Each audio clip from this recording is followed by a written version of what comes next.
Hello दोस्तों, तो जैसा कि पिछले एपिसोड में हमने देखा कि ज़ावियर ने जिया को सिनर्जी क्रिस्टल से बाहर निकालकर ड्रैगन आइलैंड पर मौजूद जंग को खत्म कर दिया था, जो करने के बाद ज़ावियर भी थोड़ा सा कमजोर हो जाता है। इसलिए हम देखते हैं कि जिया ने ज़ावियर को dragon and Phoenix emperor source fruit की थोड़ी सी एनर्जी दे दी थी, जिसकी वजह से ज़ावियर की बॉडी के आसपास एक ड्रैगन आर्मर आ चुका है। इसके अलावा ज़ावियर ने 3000 बर्निंग फ्लेम के साथ किए हुए वादे को भी पूरा कर दिया, वो उसे ड्रैगन आइलैंड पर ला चुका है। मगर 3000 बर्निंग फ्लेम को ये ड्रैगन आइलैंड अपने घर जैसा महसूस नहीं होता, बल्कि अब वो ज़ावियर के साथ ही रहना चाहता है। दूसरी तरफ हम देखते हैं कि ज़ावियर ने अपने डिमोनिक सोल पपेट को भी अपग्रेड कर लिया था। मिस किनलिन और ज़ावियर का लेवल भी ड्रैगन आइलैंड पर रहते हुए ब्रेक थ्रू हो जाता है। इसके बाद हम देखते हैं कि वो दोनों ही वापस से अपने स्टार फॉलिंग पवेलियन आ चुके थे, जहां पर मास्टर याओलो और मास्टर फेंगजियान तो बेसब्री से ज़ावियर का इंतजार कर रहे थे, क्योंकि उनके पास प्यूरिफाइंग डीमन लोटस फ्लेम की इंफॉर्मेशन थी।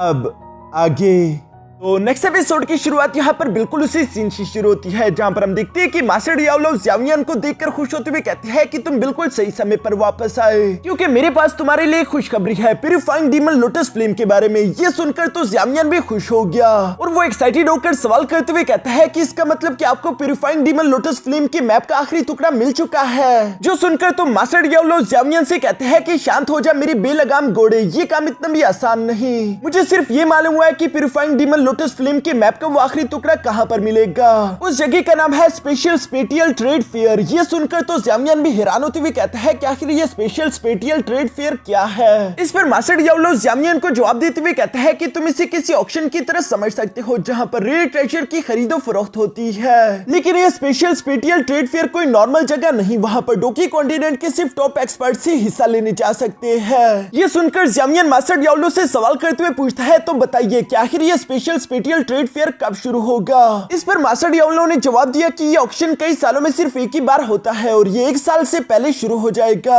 मगर तब तक एक काम है ज़ावियर जो मैं चाहता हूँ कि तुम मेरे लिए करो। और ये कहते साथ ही मास्टर याओलो अपने पास से एक इन्विटेशन कार्ड निकालते हुए ज़ावियर को बताते हैं कि तुम्हें एंशिएंट रेल्म जाना होगा, जहाँ पर एंशिएंट क्लैंस ने एक एजिंग सेरेमनी रखी है और तुम वहाँ पर स्टार फॉलिंग पवेलियन को रिप्रेजेंट करने के लिए जाओगे। ये सुनकर तो ज़ावियर हक्का बक्का रह गया। वो मास्टर याओलो से सवाल करते हुए कहता है कि आखिर आपके कहने का मतलब क्या है, क्या मैं एक एंशिएंट क्लैन में जाने वाला हूँ। इस पर मास्टर याओलो जवाब देते हुए कहते हैं कि हाँ, तुम बिल्कुल सही समझे। असल में तुम्हें तो मालूम है कि हॉल ऑफ सोल हमारे स्टार फॉलिंग पवेलियन पर नजर रखकर बैठा हुआ है, इसलिए मैं खुद उस सेरेमनी को अटेंड करने के लिए नहीं जा सकता। मुझे स्टार फॉलिंग पवेलियन को प्रोटेक्ट करना है, तुम मेरी जगह पर वहां जा सकते हो। और ये एंशिएंट क्लैन कोई और नहीं बल्कि गू क्लैन था, जहां पर ज़ुनीर मौजूद है। ज़ावियर को तो ये जैसे ही मालूम हुआ, वो फौरन से इन्विटेशन कार्ड लेते हुए एक्साइटेड होकर कहता है कि हाँ, मैं ये काम जरूर करूंगा। मास्टर याओलो को भी इस बात का पहले से अंदाजा था। दूसरी तरफ हम देखते हैं कि ज़ावियर इस इन्विटेशन कार्ड को देखते हुए ज़ुनीर को याद करता है, जहां ज़ुनीर को याद करते करते ज़ावियर इमोशनल होकर कहता है कि ज़ुनीर, मैंने तुमसे वादा किया था कि एक न एक दिन मैं तुम्हें एंशिएंट रेल्म में लेने के लिए जरूर आऊंगा, बस तुम सिर्फ मेरा इंतजार करना।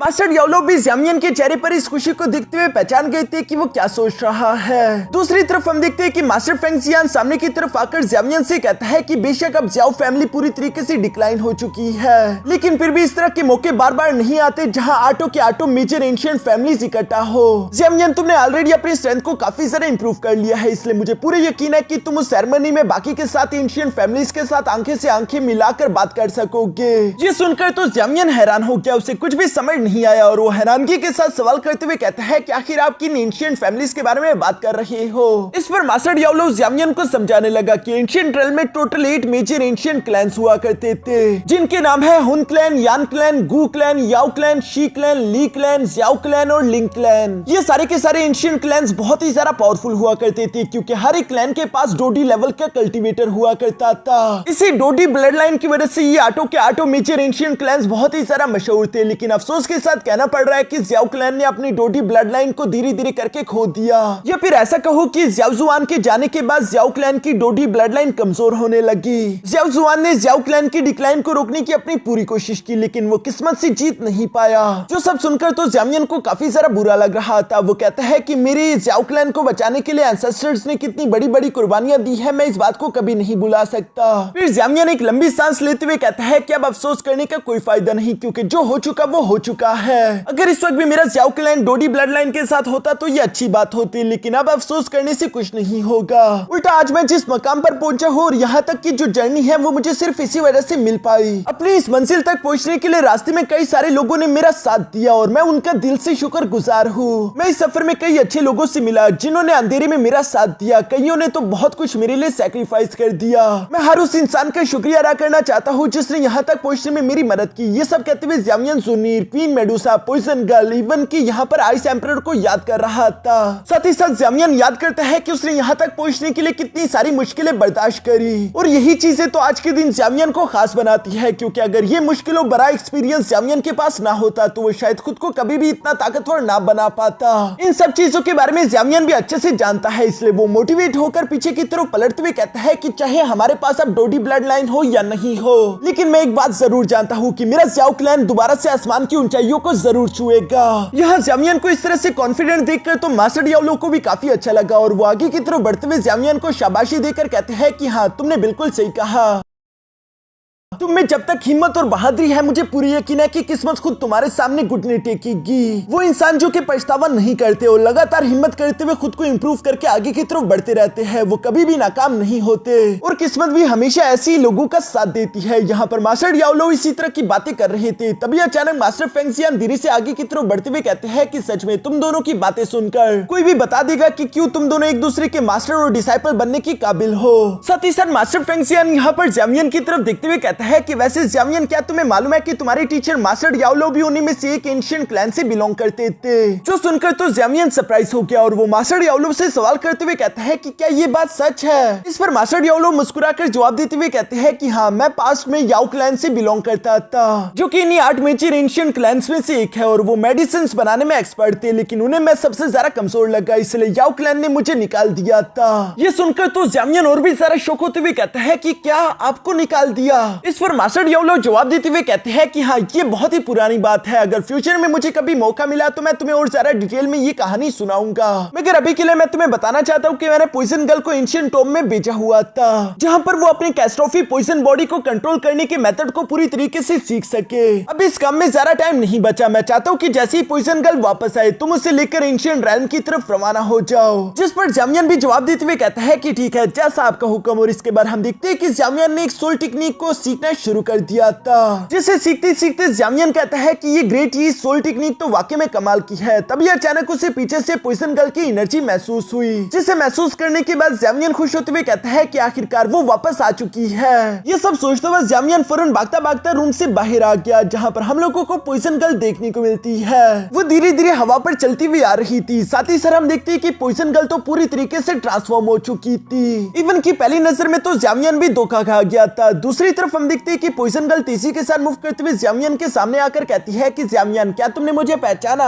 मैं कोई ज्यादा बदल तो नहीं चुकी। इस पर ज़ामियन जवाब देते हुए कहता है कि अब तुम पॉइजन गर्ल नहीं बल्कि वो पुरानी लिटिल फेरी डॉक्टर लग रही हो, जो कि लोगों का इलाज करती थी। जब मैं तुमसे पहली बार वैली में मिला तब वो सारी की सारी पुरानी यादें तुम्हें देखकर ताजा हो चुकी। ये सुनकर तो पॉइजन गर्ल भी मुस्कुराने लगती है। साथ ही साथ वो ज़ामियन को बता रही थी कि जब मैंने एंशिएंट टॉम के अंदर बैठकर अपने पॉइजन कैस्ट्रोफी बॉडी को कंट्रोल करने की टेक्निक को परफॉर्म करना शुरू किया, तो ये टेक्निक बहुत ही अच्छे से काम कर रही थी और देखते ही देखते मेरा लेवल ब्रेक थ्रू हो गया। मैं डोसुन लेवल के 7 स्टार पर पहुंच चुकी हूँ। जो सुनकर तो ज़ामियन उदास होने की एक्टिंग करते हुए कहता है कि अब मैं क्या करूं, मेरे आसपास सारे के सारे जीनियस भरे पड़े हैं, जिन्हें देखकर लगता है कि शायद मैं ही सबसे कमजोर हूँ। और ये कहने के बाद वो यहाँ पर पॉइजन गर्ल से कहता है चूंकि अब तुम वापस आ चुकी हो तो हम लोगों को एंशिएंट रेल्म की तरफ रवाना होना चाहिए, तुम्हें बाकी की कहानी तो मालूम होगी। जिस पर पॉइजन गर्ल भी ज़ामियन के साथ एग्री हो जाती है। इसके बाद सीन शिफ्ट होकर दूसरी तरफ एंशिएंट रेल्म में मौजूद गू क्लैन पर आ गया, जहाँ पर एक खूबसूरत लड़की आसपास की गोल्डन एनर्जी को एब्सॉर्ब कर रही थी और ये लड़की कोई और नहीं बल्कि हमारी प्यारी मिस ज़ुनीर है। तभी अचानक मिस ज़ुनीर को रिपोर्ट करने के लिए वहाँ पर मास्टर लिन भी आ जाता है, जो कि मिस ज़ुनीर को रिपोर्ट करते हुए बता रहा था कि यंग मास्टर ज़ामियन ने अभी ईस्टर्न डोमेन में इंटर किया है और मुझे पूरी यकीन है कि वो एंशिएंट सेंट सिटी की तरफ जाएगा। ये सुनकर तो मिस ज़ुनीर भी अपनी आंखें ओपन करते हुए कहती है कि मिस्टर लिन, मैं इतने अरसे से सेकुलेशन में थी, मुझे बाहर की दुनिया में जो कुछ भी हुआ उसके बारे में कुछ मालूम नहीं, तुम मुझे क्या ज़ामियन के बारे में और बता सकते हो? इस पर मिस्टर लिन ज़ुनीर को बताता है कि आपको मालूम नहीं होगा, लेकिन यंग मास्टर ज़ामियन सेंट्रल प्लेन में इस वक्त बहुत ही ज्यादा मशहूर हो चुका है। एक टाइम पर वो नौजवान लड़का कितना कमजोर हुआ करता था, लेकिन अब वो इतना ज्यादा ताकतवर हो चुका है कि वो मुझे भी हेड टू हेड टक्कर दे दे।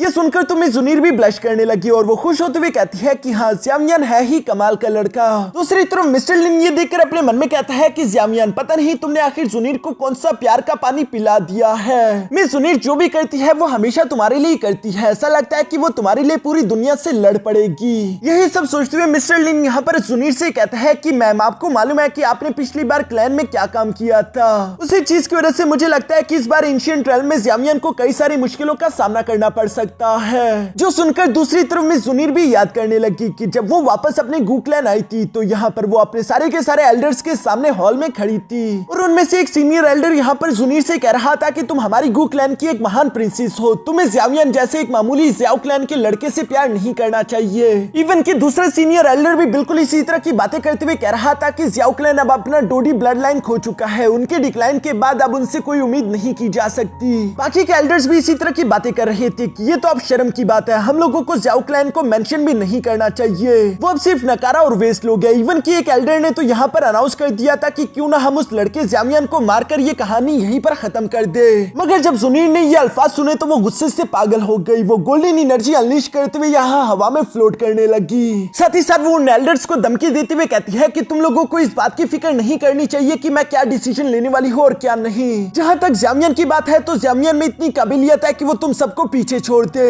और मुझे पूरे यकीन है कि एक दिन ऐसा जरूर आएगा जिस दिन तुम लोगों को अंदाजा हो जाएगा कि तुम लोग कितने बड़े बेवकूफ थे जो तुम लोगों ने ज़ामियन को अंडर एस्टिमेट किया। यहाँ मिस जुनीर ज़ामियन के लिए सारे के सारे एल्डर्स के खिलाफ खड़ी हो चुकी थी और यही बात ज़ामियन के लिए इस वक्त अच्छी नहीं। मगर दूसरी तरफ मिस जुनीर को ज़ामियन पर पूरा भरोसा था। वो ज़ामियन को याद करते हुए कह रही थी कि मुझे पूरे यकीन है कि तुम सबके सामने अपनी ताकत को साबित कर दोगे। इसके बाद सीन शिफ्ट होकर दूसरी तरफ ज़ामियन की एयरशिप पर आ जाता है जो कि यहाँ एंशिएंट रेल्म में आ चुकी थी। पॉइजन गर्ल और ज़ामियन के साथ साथ यहाँ पर मास्टर टियानहा और मिस किनलिन भी मौजूद थी जो कि यहाँ पर एंशिएंट रेल्म की खूबसूरती को देख रहे थे। सीधा सीधा चलते हुए आखिरकार ये लोग यहाँ पर गू क्लैन की एनर्जी बैरियर तक पहुंच जाते हैं, जिसे देखते हुए मास्टर टियानहा ज़ामियन को बता रहा था कि हमारी एयरशिप इस एनर्जी बैरियर को पार नहीं कर सकती और अगर हमें भी इस एनर्जी बैरियर के पार जाना है तो हम लोगों को भी एक टोकन की जरूरत पड़ेगी। ये सुनकर ज़ामियन और उसके दोस्त फौरन से इस एनर्जी बैरियर के पास आ जाते हैं, जिसे टच करती है अचानक से हम देखते हैं कि उस एनर्जी बैरियर के अंदर से काफी जरा खतरनाक सोल प्रेशर निकला जो कि इन सब लोगों को धकेलते हुए पीछे की तरफ घसीट चुका। ज़ामियन यहाँ पर खुद को संभालते हुए कहता है कि ये सोल प्रेशर तो वाकई में टेरिफाइंग था। इस पर मास्टर टियानहा जवाब देते हुए कहता है कि इस बैरियर को गू क्लैन के डोडी एंसेस्टर ने बनाया था, एंशिएंट सिन सिटी इसी वजह से तो अब तक प्रोटेक्टेड है। ये सुनकर ज़ामियन भी उस एनर्जी बैरियर की तरफ देखते हुए कहता है कि अच्छा तो इसमें डोडी पावर है, इसी वजह से इतने ज्यादा टेरिफाइंग है। अब मुझे समझ आया कि आखिर एंशिएंट क्लैन्स इतने ज्यादा पावरफुल क्यों होते हैं। ये सब कहते हुए ज़ामियन अपने उस इनविटेशन कार्ड की तरफ देखने लगा। साथ ही साथ वो कह रहा था कि इसका मतलब कि अगर किसी के पास भी इनविटेशन नहीं होगा तो वो चाहकर भी सिटी के अंदर इंटर नहीं हो सकता। पर खुशकिस्मती से ज़ामियन और उसके दोस्तों के पास तो यहाँ इनविटेशन टोकन था, जिसे जैसे ही एनर्जी बैरियर के पास लाया गया फौरन से इन लोगों के लिए रास्ता ओपन हो जाता है। दूसरी तरफ सीन शिफ्ट होकर यहाँ एंशिएंट सिन सिटी के अंदर आ गया था, जहाँ पर हम लोग लिंग कुआन को देखते हैं जो कि इस वक्त ब्लैक इनहाइलेशन आर्मी का 7th कमांडर था और अचानक से उसकी नजर नीचे की तरफ से आने वाले ज़ामियन और उसके दोस्तों पर पड़ गई जो कि लिंग कुआन के जानी दुश्मन थे। यहाँ पर ज़ामियन को देखकर तो लिंग कुआन हैरान होते हुए कहता है कि ये कैसे हो सकता है, ये तो ज़ामियन है। जबकि साथ ही साथ हम देखते हैं कि लिंग कुआन ने फौरन से अपने सोल्जर्स को ज़ामियन और उसके दोस्तों को चारों तरफ से घेरने का ऑर्डर भी दे दिया था, जो देखकर ज़ामियन को गुस्सा तो आ रहा था लेकिन वो खुद को शांत रखने की कोशिश करता है। दूसरी तरफ हम देखते हैं कि लिंग कुआन भी ज़ामियन के सामने हवा में फ्लोट करते हुए कहता है कि ज़ामियन लगता है कि तुम्हारी हिम्मत कुछ ज्यादा ही बढ़ गई जो तुम इसी तरह से मुंह उठाकर एंशिएंट क्लैन में चले आए, क्या तुम मरना चाहते हो। दूसरी तरफ ज़ामियन लिंग कुआन को देखकर बिल्कुल भी घबराता नहीं। तभी अचानक हम देखते हैं कि लिंग कुआन ने गुस्से में आते हुए अपने स्पेयर को बाहर निकाल लिया था और साथ ही साथ वो यहाँ ज़ामियन और उसके दोस्तों पर प्रेशर लगाते हुए कहता है कि मुझे जवाब दो, तुम्हें गू क्लैन में आने की इजाजत आखिर किसने दी। यहाँ पर लिंग कुआन या फिर उसके सोल्जर्स के प्रेशर से ज़ामियन और उसके दोस्तों को तो जरा सा भी फर्क नहीं पड़ रहा था। उल्टा ज़ामियन एटीट्यूड के साथ बिना कोई जवाब दिए हुए अपना पैर उठाकर जोर से जमीन पर दे मारता है, जिसका एनर्जी प्रेशर इतना ज्यादा खतरनाक था कि वो सारे के सारे सोल्जर उड़ते हुए पीछे की तरफ धकेले गए। साथ ही साथ ज़ामियन यहाँ पर लिंग कुआन की तरफ देखते हुए कहता है कि तुम्हारे एंशिएंट क्लैन के अपने आने वाले मेहमानों को इसी तरह से ट्रीट करता है। जो सब बोलते हुए ज़ामियन ने फौरन से उस इनविटेशन लेटर को लिंग कुआन की तरफ थ्रो कर दिया। साथ ही साथ ज़ामियन कह रहा था कि अपनी आंखें फाड़ कर देखो कि इस इनविटेशन लेटर में क्या लिखा है। ये सुनकर जब लिंग कुआन ने उस इनविटेशन लेटर को पीछे की तरफ पलट कर देखा तो उस पर स्टार फॉलिंग पवेलियन लिखा था, जो कि इस बात को साबित कर देती है कि इन लोगों को सेरेमनी में खुद इनवाइट किया गया गया था, लेकिन लिंग कुआन अपनी हरकतों से बाज नहीं आने वाला, जो कि कह रहा था कि स्टारफॉलिंग पिविलियन तो एक मामूली सी फोर्स है। मुझे नहीं लगता कि हमारा एंशिएंट क्लैन इतनी मामूली फोर्स को इस तरह की सेरेमनी में इनवाइट करेगा। ये कहते हुए लिंग कुआन ने यहाँ पर अपनी ब्लैक इनहाइलेशन आर्मी को ऑर्डर दे दिया था कि आगे बढ़ो, ज़ामियन और उसके दोस्तों को कैद कर लो। जो सुनकर यहाँ पर उसके सोल्जर्स भी बिल्कुल ऐसा ही करने के लिए आगे की तरफ बढ़ चले थे, मगर ये देखकर अब ज़ामियन को समझ आ गया था कि एक्शन का समय आ चुका है। इसलिए वो बहुत ही कूल तरीके से अपने सर को साइड की तरफ टिल्ट करते हुए बिजली की तेजी के साथ आगे बढ़कर यहाँ पर मौजूद सारे के सारे सोल्जर्स को हराकर वापस से नीचे आ जाता है। जो देखकर लिंग कुआन को तो अपनी आंखों पर यकीन नहीं आता। उसने भी ज़ामियन पर हमला करने के लिए फौरन से अपने स्पीयर को तेजी के साथ ज़ामियन पर थ्रो कर दिया, मगर दूसरी तरफ हम देखते हैं कि ज़ामियन पिछली बार की तरह अपनी 2 उंगलियों का इस्तेमाल करते हुए स्पीयर को पकड़ लेता है, जिसे चकनाचूर करते हुए ज़ामियन कह रहा था कि ये तो वही पुरानी टेक्निक है, तुम तो बिल्कुल भी इंप्रूव नहीं कर पाए। अपने सोल्जर्स के सामने इस तरह से बेइज्जती होता हुआ देखकर अब लिंग कुआन को और भी जरा गुस्सा आ गया था। वो ज़ामियन को मारने के लिए खुद आगे बढ़ने की कोशिश करता है, और यही लिंग कुआन की सबसे बड़ी गलती थी, क्योंकि हम देखते हैं कि ज़ामियन ने उसी सोल टेक्निक को अपने किक में डालते हुए तीसरी के साथ यहाँ लिंग कुआन की पीठ पर एक किक कर दिया था, जो कि कितनी ज्यादा खतरनाक थी कि लिंग कुआन की बॉडी के अंदर से उसकी सोल निकलकर बाहर आ जाती है और उसकी बॉडी तेजी के साथ उड़ते हुए पीछे की तरफ चट्टानों से जा लगी। यहाँ ज़ामियन ने वापस से अपने इनविटेशन कार्ड भी ले लिया है। सब लोग ये देख पा रहे थे कि लिंग कुआन कितनी बुरी तरीके से इंजर्ड हो गया, जबकि दूसरी तरफ ज़ामियन को एक खरोच तक नहीं आई, वो बल्कि कूल तरीके से अभी भी सही सलामत खड़ा था। लिंग कुआन भी जख्मी हालत में ज़ामियन की तरफ देखते हुए कह रहा था कि ये तो एक सोल अटैक है, आखिर तुम सोल अटैक कैसे कर सकते हो। जिस पर दूसरी तरफ ज़ामियन फ्लेक्स करते हुए कहता है कि कमांडर लिंग कुआन, शुक्र मनाओ कि मैं एक बहुत ही ज्यादा रहमदिल इंसान हूँ, दोबारा कभी इस तरह की गलती किसी और के सामने मत करना, हो सकता है कि तुम्हारी जान चली जाए। जो सुनकर तो लिंग कुआन दोबारा से गुस्से में आग बगोला होने लगा, और इससे पहले कि वो ज़ामियन पर हमला करने के लिए आगे बढ़ पाता, तभी अचानक वहां पर किसी की आवाज सुनाई दी, जो कि कह रहा था कि रुक जाओ। और ये आवाज किसी और की नहीं बल्कि 5th कमांडर की थी, जो कि यहाँ पर जैसे ही आया तो वहां पर मौजूद सारे के सारे सोल्जर इवन की लिंग कुआन भी उन्हें ग्रीट करने लगा। 5th कमांडर यहाँ आने के बाद लिंग कुआन से सवाल करते हुए पूछता है कि आखिर यहाँ पर ये सब क्या चल रहा है। इस पर लिंग कुआन झूठ बोलते हुए कहता है कि मुझे इन लोगों की आइडेंटिटी पर शक हो गया था, ये लोग हमारे एंशिएंट क्लैन में इसी तरह से घुसे चले आए हैं, इसलिए मैंने अपने सोल्जर्स को ऑर्डर दिया कि इन्हें कैप्चर कर लो, और उसके बाद हमारी फाइट शुरू हो गई। 5th कमांडर ने लिंग कुआन की ये बातें जैसे ही सुनी, उसने गुस्से से फौरन अपना प्रेशर लिंग कुआन पर लगाना शुरू कर दिया, और साथ ही साथ वो कह रही थी कि जो भी एनर्जी बैरियर को पार करके एंशिएंट क्लैन के अंदर आया है, तो इसका मतलब सिर्फ एक ही हो सकता है कि उसके पास इनविटेशन कार्ड है और वो हमारा मेहमान है। अगर तुम इस तरह से हमारे मेहमानों को ट्रीट करोगे तो बताओ कि दुनिया के सामने आखिर हमारी क्या इज्जत रह जाएगी। लोगों को तो यही लगेगा ना कि हमारे एंशिएंट क्लैन में मेहमानों को रिस्पेक्ट करने की बिल्कुल भी तहजीब नहीं। ये सब कहते हुए 5th कमांडर सामने की तरफ मौजूद ज़ामियन की तरफ भी देखने लगा, जहां ज़ामियन फौरन से खुद को इंट्रोड्यूस करवाते हुए बताता है कि मैं हूं स्टारफॉलिंग पिविलियन से ज़ावियन। ज़ावियन का नाम सुनकर 5th कमांडर को गुस्सा आने लगा, लेकिन फिर भी वो खुद पर काबू रखते हुए कहता है कि ज़ावियन, मैं तुम्हें यहाँ पर वेलकम करता हूँ, प्लीज आप हमारे साथ चलकर एंशिएंट सेंट सिटी में कुछ दिनों तक आराम करें, जब तक आपको लेने के लिए अंदर से कोई नहीं आ जाता। लिंग कुआन तो 5th कमांडर की मुंह से ये सारी बातें सुनकर हैरान दिखाई दे रहा था, जबकि दूसरी तरफ ज़ावियन अपने दोस्तों को लेकर अंदर की तरफ जाने लगता है। मगर इससे पहले कि ज़ावियन 5th कमांडर से गुजरकर आगे जा पाता, तभी अचानक 5th कमांडर ज़ावियन से कहता है कि अगर तुम्हें बुरा ना लगे तो क्या मैं किसी दिन तुम्हारे साथ एक फाइट कर सकता हूँ, ताकि मैं जान सकूं कि मिस ज़ुनीर तुम्हारे बारे में जो कह रही थी वो सच है या नहीं। जो सुनकर ज़ावियन भी मुस्कुराते हुए पीछे की तरफ पलटकर जवाब देते हुए कहता है कि जब तुम्हें मुझे आजमाने का मन हो तब आ जाना, मैं तुम्हें सिखाने के लिए तैयार रहूंगा। ये कहते हुए ज़ावियन अपने दोस्तों को लेकर अंदर चला जाता है, जबकि 5th कमांडर को भी ज़ावियन काफी जरा इंटरेस्टिंग लगा। पीछे की तरफ लिंग कुआन की तो काफी जरा बेइज्जती हो चुकी थी, इसलिए उससे ज़ावियन पर और भी जरा गुस्सा रहा है। इसके बाद हम लोगों को नेक्स्ट डे मॉर्निंग का सीन दिखाया जाता है, जहां पर हम देखते हैं कि ब्लैक इनहाइलेशन आर्मी के 2 सोल्जर्स आपस में फाइट कर रहे थे और बाकी के सारे लोग इस फाइट को एंजॉय कर रहे हैं। ज़ावियन पॉइजन गर्ल से सवाल करते हुए कहता है कि क्या तुम लोगों को ब्लैक इनहाइलेशन आर्मी के बारे में कुछ मालूम हुआ। पॉइजन गर्ल जवाब देते हुए कहती है कि ब्लैक इनहाइलेशन आर्मी के सोल्जर्स को बहुत ही स्ट्रिक्टली प्रोसीजर के साथ चूज किया जाता है। हर एक सोल्जर को एक स्पेसिफिक एज के टाइम पर स्पेसिफिक लेवल में पहुंचना होगा, तभी वो सिलेक्शन के लिए क्वालिफाई कर पाएगा। इस सिलेक्शन प्रोसेस के दौरान बिल्कुल भी इन लोगों पर नरमी नहीं बरती जाती। दूसरी तरफ मास्टर टियान हाउ भी जवाब देते हुए कहता है कि ब्लैक इनहाइलेशन आर्मी के टोटल 8 कमांडर्स हैं, जबकि 4 मार्शल और 2 किंग्स। ये सारे के सारे मास्टर ही एक नंबर के जीनियस है, जो कि बहुत ही कम उम्र में डोजन लेवल पर पहुंच चुके थे। दूसरी तरफ मिस किनलिन भी बताती है कि मुझे मालूम है कि मिस ज़ुनीर ने सब लोगों के खिलाफ तुम्हें प्रोटेक्ट करने के लिए स्टैंड लिया था, और चूंकि मिस ज़ुनीर यहाँ की गॉडेस की तरह है, तो इसी वजह से यहाँ के लोग उससे बहुत ही ज्यादा प्यार करते हैं और तुमसे नफरत करने की शायद यही लोगों के लिए वजह होगी। तुमसे कई लोग जेलस है। दूसरी तरफ पॉइजन गर्ल बताती है कि वैसे 8 कमांडर से तो ज़ावियन को जरा खतरा नहीं, लेकिन ज़ावियन तुम्हें 4 मार्शल और 2 किंग से जरा बचकर रहना होगा।